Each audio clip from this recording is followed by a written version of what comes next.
My name is Peter Veth, and I'm a Winthrop Professor in Archaeology here at the University of Western Australia, and I'm the inaugural Kimberley Foundation Ian Potter Chair in Rock Art. I actually began at this university several decades ago as an honours student in anthropology and archaeology. My first degree was actually on the Burrup Peninsula, the area of one of the biggest LNG gas projects in the world, and also one of the largest rock art provinces. I did my PhD on the Canning Stock route, and I had the privilege of working with the last hunter-gatherer people actually on the planet. People who had never met Europeans until 1963, 1967, and the last, believe it or not, 1976. I did my work on archaeology, on their history, on the nature of their contact with these first Europeans, and then really just tried to understand what it was to be a desert person, how desert peoples evolved throughout the globe, Africa, Sahara, Central Asia, and so forth. So it's an extraordinary set of opportunities that came from this hub at the University of Western Australia. I currently actually hold two chairs. One is to look at the Barrow Island archaeology of northwest Australia, which builds on my long-term interests in the nature of desert hunter-gatherers, the evolution of maritime societies, and actually historic labour history of both Aboriginal people and others involved in northwest maritime industries.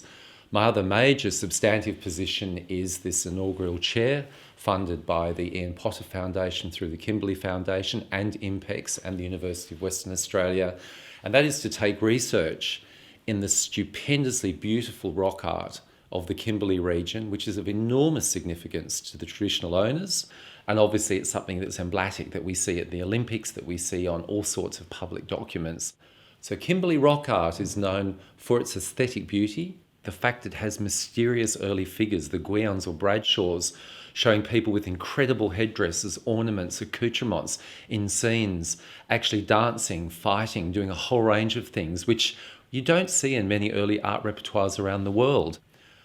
So one of our major projects at the moment is to get a cohort of research students working closely with communities throughout the Kimberley, working with industry, working with land resource managers, and actually disentangling the age of the art, its conservation status, working how to actually work with industry and managing this art, and actually reproducing it in respectful and sustainable ways for the public to enjoy. And indeed, one of the new economies for the Kimberley, for Northern Australia, will be taking people through to see particular areas which are opened up for public interpretation, to understand, to actually use this window or portal into a very, very deep, in fact, probably continuous culture that's 60,000 years old. So starting here in the 1970s doing anthropology, archaeology, I feel personally I've come full circuit to come back here and actually mentor and try and facilitate a new generation of researchers and research from the university across a whole range of stakeholders. If you're interested in further work and our active programs with communities and students around Australia, please look at my personal staff profile on the UWA site. Thank you.